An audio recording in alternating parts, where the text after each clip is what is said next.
Sir আপোনালোকৰ যেটো entire project হয় কেতিয়াৰ পৰা ষ্টাৰ্ট হৈছে বা কেতিয়ালৈকে আপোনালোকে আগবঢ়াবলৈ বিচাৰিছে বা ফিউচাৰত কি প্লেনিং আছে বা প্ৰজেক্টটো কি হয় কমন পিপলৰ কাৰণে আপোনালোকৰ প্ৰজেক্টটো ইজি ফৰ্মত বুজাই দিয়ক হয় আমাৰ এই যে কাইজা এগ্ৰিকালচাৰ যেটো গোল্ডেন ৰিভলিউচন আমি কৰিছো এটো একচুয়ালি আমাৰ মেইন আমাৰ ভিজনটো আছিলে যে আমি অসমৰ মাটিটো কেনেকৈ ইউটিলাইজ কৰিবলৈ আমাৰ যে ফাৰ্মাৰ হয় every farmer from every local মানে বহুতখিনি ফাৰ্মাৰ ইমান ভিতৰৰ ফাৰ্মাৰ আছে তেওঁলোকে আজিলৈকে ইকনমিক ডেভেলপমেণ্ট কেতিয়াও হোৱা নাই আমি কাইজন এগ্ৰিটেকে আমি সেইকাৰণে আমি এটা ভিজন লৈছো যে আমি প্ৰতিটো ফাৰ্মাৰ অসমৰ আমি যিটো যিমান ফাৰ্মাৰ সবৰে ইকনমিক যিটো তেওঁলোকৰ এটা ডেভেলপমেণ্ট আৰু 10 to 15 টাইমছ আমি বঢ়াম তেওঁলোকৰ ইনকাম যি সোৰ্স আমি বঢ়াই যাম আৰু 10 to 15 টাইমছ বঢ়োৱা আমাৰ এটা ভিজন তো সেইকাৰণে কাইজন এগ্ৰিটেকে আমি ফাৰ্মাৰ্ছ লৈছো এজ ৱেল এজ আমি টি ইণ্ডাষ্ট্ৰিজ লৈছো নট জাষ্ট টি ইণ্ডাষ্ট্ৰি আমি ফাৰ্মাৰ্ছ লগত অলৰেডি যিটো কাম কৰি অলৰেডি লাষ্ট ইয়াৰ অক্টোবৰ পৰা স্টাৰ্ট কৰিলো ফাৰ্মাৰত অলৰেডি আমি ফাৰ্মাৰ প্ৰডিউচাৰ যিটো কোম্পানীজ থাকে তেওঁলোকে অলৰেডি আমি ফাৰ্মাৰ গোটবোৰ লৈ ফাৰ্মাৰ্ছ আছে এৰাউণ্ড আমাৰ 5000 ফাৰ্মাৰ্ছ আমি অলৰেডি স্টাৰ্ট অসম আছে অলৰেডি প্ৰশিক্ষণ দি লৈছে তেওঁলোকক প্ৰশিক্ষণ দিয়া হৈছে ট্ৰেইনিং দিয়া হৈছে কেনেকৈ কৰিবলৈ আমাৰ এণ্টায়াৰ এটা টেকনিকেল টিম আছে আমি তেওঁলোকক কৈ দিওঁ যে কোন কেতিয়া কি মাৰিবলৈ কেতিয়া কি স্প্ৰে কৰিব লাগে গোটেইখিনি এডভাইচখিনি প্লাছ আমি ফাৰ্মাৰ প্লাছ পইণ্ট দিয়া আমি গোটেইখিনি ইনপুটছ যেনেকৈ আপোনাৰ চিড ফাৰ্টিলাইজাৰ পেষ্টিচাইড ফাংগিচাইড উইডিচাইড ঘাঁহ মৰা দৰৱ আপোনাৰ বেগ যিটো বেগত ইভেন তেওঁলোকে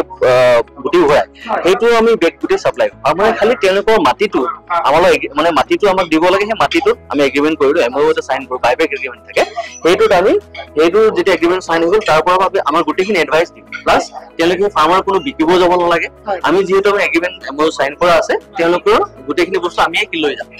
প্লাছ তেওঁলোকে ট্ৰেন্সফাৰো কৰিব নালাগে আমি তেওঁৰ জেগাৰ পৰা আমি গাড়ীয়ে লৈ ফাৰ্মাৰে খালি নিজৰ মাটিটো দিয়াৰ কাৰণে তেওঁলোকে গোটেইখিনি পইচা ফাৰ্মাৰে মাটি ছাৰ মেজৰ কাৰণে উপযোগী হয় মেজৰ কাৰণে অসমৰ মাটি ইমান সাৰুৱা মাটি সেইকাৰণে আমি কওঁ লেণ্ড আমি গোল্ডেন ৰিভলিউচন নামটো তাৰ পৰা অসমৰ মাটি ইমান সাৰুৱা আপুনি যদি এনেকৈ চিটিয়াইটো হয় কিন্তু পাঞ্জাৱত আপুনি দুবাৰ খেতি কৰিব বা প্লানিং কৰিবলৈ আপোনাৰ আকৌ ছইল ফাৰ্টিলিটি বহল তাৰপিছত অসমৰ সেইকাৰণে অসমৰ মাটিৰ কাৰণে আমি যিকোনো কৰোঁ মেজটো ফেণ্টাষ্টিক হয় মেজ কেলৈ ক'লোঁ ধানতকৈও বেটাৰ কাৰণ মেজটো 3 মাহ মূৰে আপুনি কৰি দিব পাৰে গোটেই বছৰ কৰিব পাৰে আৰু মেজটো কৰাটো 100 কেজি হয় সেইকাৰণে ফাৰ্মাৰে সেইকাৰণে মানে পইচা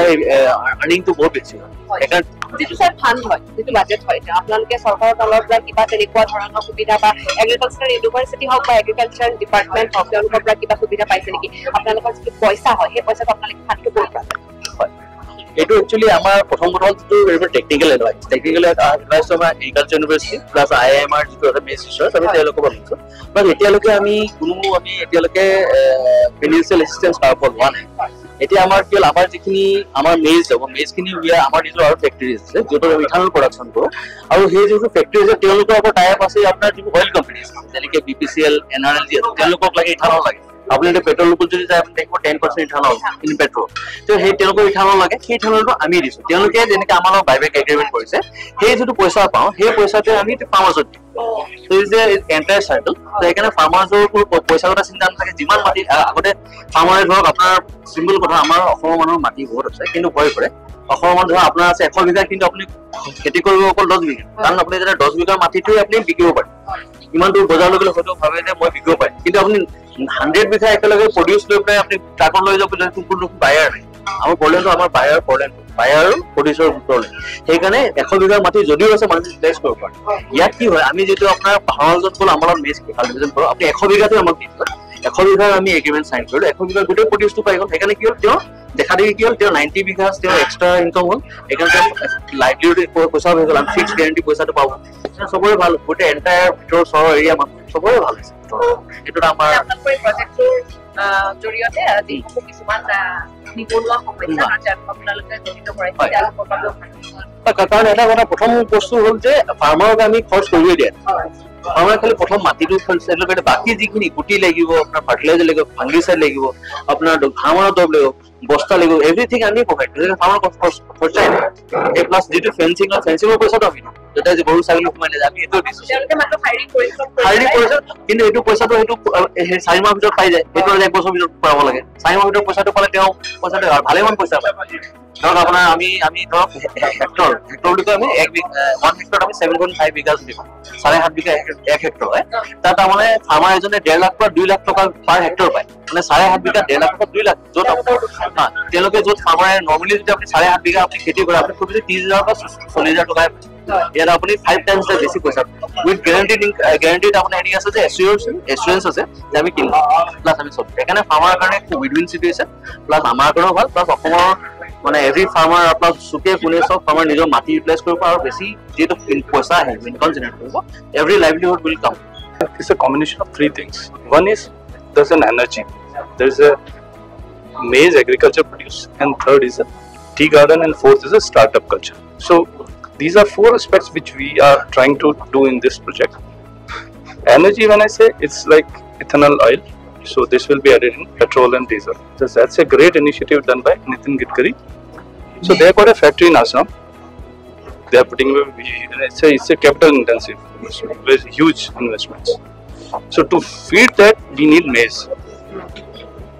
So maize, where to produce? Either buy it from other states